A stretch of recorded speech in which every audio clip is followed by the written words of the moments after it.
Good morning my dear friends and welcome back to KS educational. 14th Feb important current affairs पे बात कर रहे हैं और ये करंट अफेयर्स आप तक जो मैं पहुंचा रहा हूँ ये आपके रेलवे में, बैंकिंग में, एसएससी में बहुत इंपॉर्टेंट रोल प्ले करने वाला। और अगर आप नए हो इस चैनल पे तो अभी इसे सब्सक्राइब कर लेना, क्योंकि आने वाले वीडियोस का तभी आपको नोटिफिकेशन मिल पाएगा और मैं करंट अफेयर्स का वो कलेक्शन आप तक पहुंचाता हूं जो एग्जाम में पूछा जाता है, जिस तरीके से अब तक एग्जाम में क्वेश्चंस देखा गया है और इसी के बेसिस में आप तक ये क्वेश्चंस फ्रेम करके पहुंचाता हूं।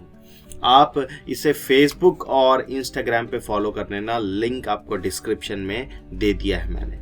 पहला ही सवाल देखिए कितना अच्छा है कि हाल ही में जारी ग्लोबल क्वालिटी इंफ्रास्ट्रक्चर इंडेक्स में भारत का रैंक क्या है। आपको पता होना चाहिए कि भारत का इसमें रैंक क्या है और दूसरा बात पता होना चाहिए कि इसमें टॉप पोजीशन पे कौन है, सेकंड पे कौन है, थर्ड पे कौन है। और मैं आपको बता दूं कि भारत का जो पोजीशन है वो 10th है। हालांकि जर्मनी जो है इस सूची में सबसे उच्चतम स्थान पर है, सबसे शीर्ष पर है। इसके बाद चीन, अमेरिका, ब्रिटेन, जापान और फ्रांस है। ठीक है, तो क्रमशः आपको याद रखना पड़ेगा, चीन दूसरे है और अमेरिका तीसरे स्थान पर और इसी तरीके से फ्रांस जो है वो छठे स्थान पर है। और भारत का जो पोजीशन है वो क्या है, 10वां स्थान है। किस देश ने ऊर्जा संकट प्रदेश में आपदा की स्थिति, स्टेट ऑफ डिजास्टर की घोषणा कर दी है और यह किस देश ने किया है, दक्षिण अफ्रीका ने किया है। अंतर्राष्ट्रीय डार्विन दिवस किस तारीख को मनाया जाता है? यह प्रतिवर्ष 12 फरवरी को मनाया जाता है। तीसरे एशियान डिजिटल मंत्रियों की बैठक किस शहर में हुई? ये नई दिल्ली में हुई और इस बैठक में जो विषय रखा गया था वो synergy towards a sustainable digital future, ये इसका विषय था।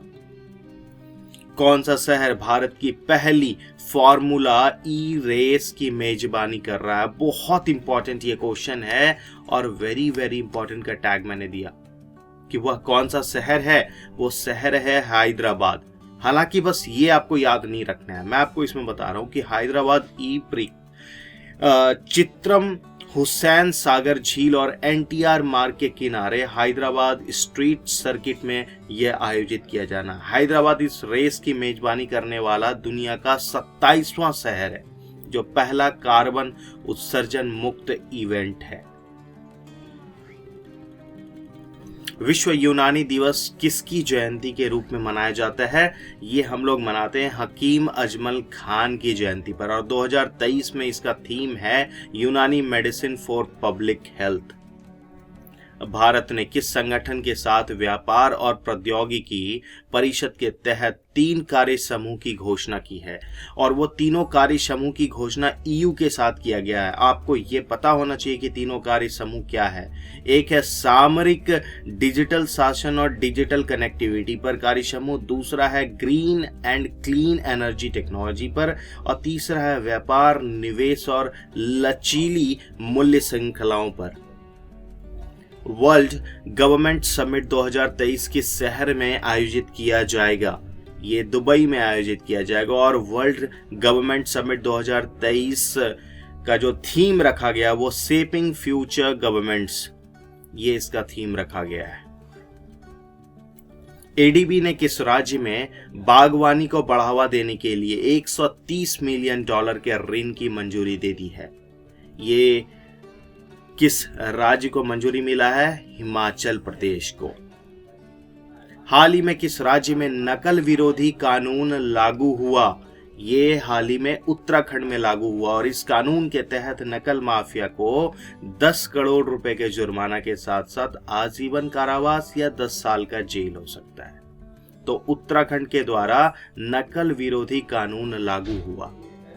राजेश बिंदल और अरविंद कुमार को नए न्यायाधीश के रूप में नियुक्त करने के बाद अब सुप्रीम कोर्ट में न्यायाधीशों की कितनी कुल संख्या हो गई है? और ये अपने अधिकतम पर है, कुल संख्या अब उसमें 34 हो गया। यही कुछ इंपॉर्टेंट कलेक्शन मैंने आपके लिए रखा था। 14th फैब सब्सक्राइब करना ना भूले केएस एजुकेशनल को, नोटिफिकेशन बेल साथ में दबा लेना, लाइक कर देना और शेयर कर दीजिएगा इसे अपने दोस्तों के साथ, फ्रेंड्स और फैमिली मेंबर्स के साथ।